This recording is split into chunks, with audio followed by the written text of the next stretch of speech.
வீடு எங்கே உனக்கு? வீடு எங்கே? வீடு பத்திரமாத்தேரி அரசு. பசங்க எத்தனை பசங்க? பசங்களாம் இல்லை சார், எல்லாம் ஒய்ஃபு இதனால இறந்துட்டாங்களா? கல்யாணம் ஆகலையா? இறந்துட்டான். கல்யாணம் ஆகலையா? இறந்துட்டாங்க. என்ன படிச்சுக்கிறீங்க நீங்கள்? நான் படித்த நாளாக நாளாக படிச்சிருந்த அண்ணன் தம்பி யாரும் இல்லையா? வீடு சொந்த வீடு? இந்த வீடு அவசியம். அவசியம் வீடு எங்கே? எந்த அவசியம் வீடு? பத்திரமாத்தேரி கிராட்டமட்டி காய்ச்சல். இப்போ தனியாக தான் இருக்கிற இங்கே தான் படுத்துக்கிறியா?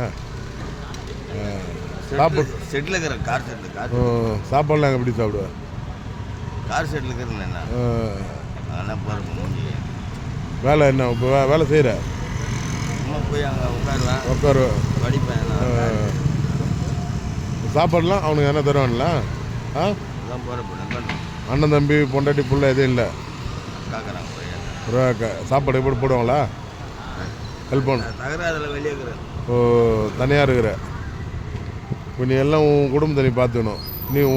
நீ மட்டும் உன் லைஃப்பை பார்த்துக்கணும். இங்கே படுத்துக்கிறிய யாரும் எதுவும் சொல்ல மாட்டாங்களா கடைக்கிட்ட? நீ தான் வந்த.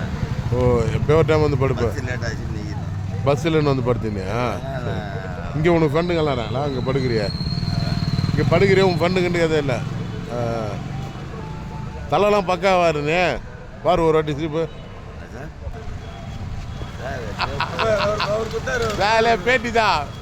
உன்னுடைய கஷ்டம் எப்படி இருந்த, சின்ன வயசில் எப்படி இருந்த, அதை ஒரு இதெல்லாம் ஒரு நினைவு நம்ம வாட்ஸ்அப்பில் ஃபேஸ்புக்கில் போட்டோமா.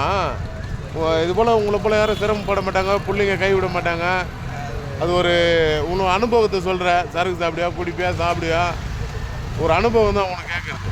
எல்லாம் சாப்பிட்டா அந்த காலத்துலேருந்து நாங்கள் சாட்சிலேருந்து செத்தார. ஆமாம், சரி சரி சரி. 7 வயசு ஆகுது கரெக்டாக.